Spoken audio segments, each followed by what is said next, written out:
ये मेरी बहन बैठी है कार्तिक की पत्नी, उनका बच्चा, कार्तिक का भाई, क्या जवाब दूं मैं इनको? बताओ, आप बताओ। इस सरकार के एक विधायक ने अपनी जातिगत मानसिकता के कारण कार्तिक भाई के साथ जो अन्याय किया उसके परिवार के, आप बताओ मैं उस बहन को क्या जवाब दूं? मेरे लोगों, कैसे पूछूं? उसके आंसू अभी वो रो रही थी मेरी बहन। आप बताओ मैं उसको कैसे उसके आंसू पूछूं? क्या उसको आश्वासन दूं? क्या कार्तिक आपका भाई नहीं था? क्या कार्तिक को जीने का अधिकार नहीं था? क्या कार्तिक को न्याय का अधिकार नहीं है राजस्थान में? तो न्याय का अधिकार अगर है तो कार्तिक की ये पत्नी, हमारी बहन यहां बैठे, इसको जवाब दो तुम सब लोग कि क्यों नहीं मिल रहा न्याय। उसके ये बेटे को कितने साल का है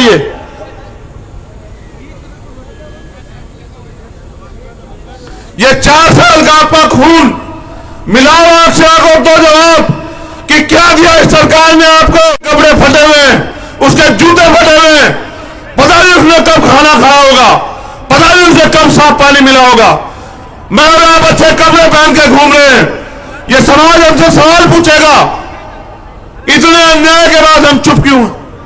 आपको अपने लोगों की लड़ाई को लड़ना होगा। जिस तरह से सबको न्याय मिलता है, हमें भी न्याय चाहिए, इसके लिए आपको खड़े होना पड़ेगा। आपके दर्द की लड़ाई को लड़ने का अधिकार आपको आपके राजस्थान में नहीं देती सरकार।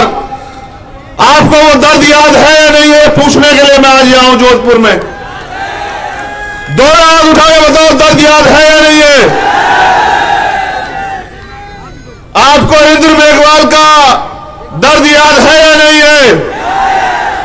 जब इंद्र मेघवाल के साथ अन्याय हुआ, मैं 3 बार यहां आया, 3 बार लौटा दिया। चौथी बार मैं 42 घंटे की यात्रा करके सड़क मार्ग से आया।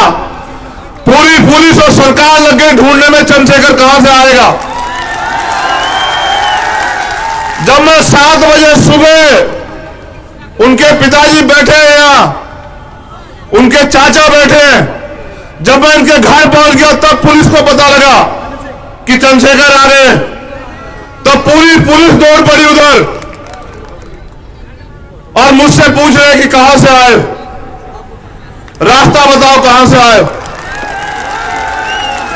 मैंने इनसे कहा कि मुझसे क्या रास्ता पूछते हो, उन अपराधियों से रास्ता पूछो जो रास्ता रोक रोक के हमारे लोगों की हत्या कर रहे हैं। फिर उनके चाचा पे दोबारा हमला हुआ, उनके खिलाफ पंचायत हुई, उनके घर जलाने की। आजाद भारत को देखो, ये आजाद भारत का, आजाद राजस्थान के घर जलाने की, उनकी जमीन छीन लेने की, उनकी हत्या करने की धमकी दी गई और मुख्यमंत्री तमाशा देखते रहे। कार्तिक भील का परिवार यहां बैठा।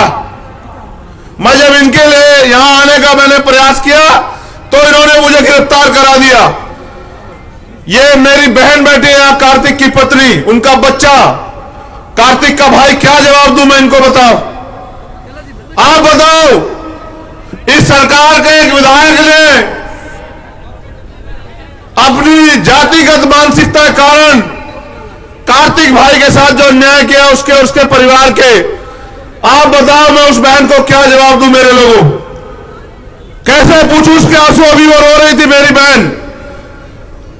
आप बताओ मैं उसको कैसे उसके आंसू पूछूं? क्या उसको आश्वासन दूं? है कोई जवाब आपके पास? क्या कार्तिक आपका भाई नहीं था? क्या कार्तिक को जीने का अधिकार नहीं था? क्या कार्तिक को न्याय का अधिकार नहीं है राजस्थान में? तो न्याय का अधिकार अगर है तो कार्तिक की ये पत्नी, हमारी बहन यहां बैठे, इसको जवाब दो तुम सब लोग कि क्यों नहीं मिल रहा न्याय। और आज भी आंदोलन से आया पूरा परिवार। कितने दिन हो गए आपको पता है? कितने दिन हो गए? 3-4 महीने से ज्यादा का दिन, लिहाज के 100 दिन से ज्यादा हो गए इन लोगों को धरने में बैठे हुए। बताओ हम लोग कहां जाएं जब यहां की पुलिस, यहां का प्रशासन, यहां की सरकार न्याय नहीं देगी और सरकार के गुंडे हमारे लोगों को मारेंगे, तो हम लोग कहां जाएं न्याय मांगने के लिए? नहीं है कार्तिक की पत्नी को देने के लिए। उसके ये बेटे को कितने साल का है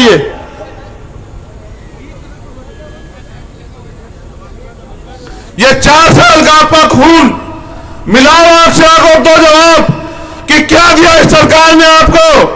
आप देखो वो वहां आपके सामने उसके तन के कपड़े फटे हुए, उसके जूते फटे हुए, पता नहीं उसने कब खाना खाया होगा, पता नहीं उसे कब साफ पानी मिला होगा।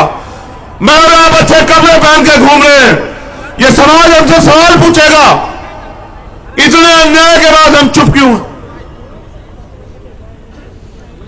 सिर्फ नारा लगाने से काम नहीं चलेगा, सिर्फ सभा करने से काम नहीं चलेगा, नीला पटका पहनने से काम नहीं चलेगा। आपको अपने लोगों की लड़ाई को लड़ना होगा।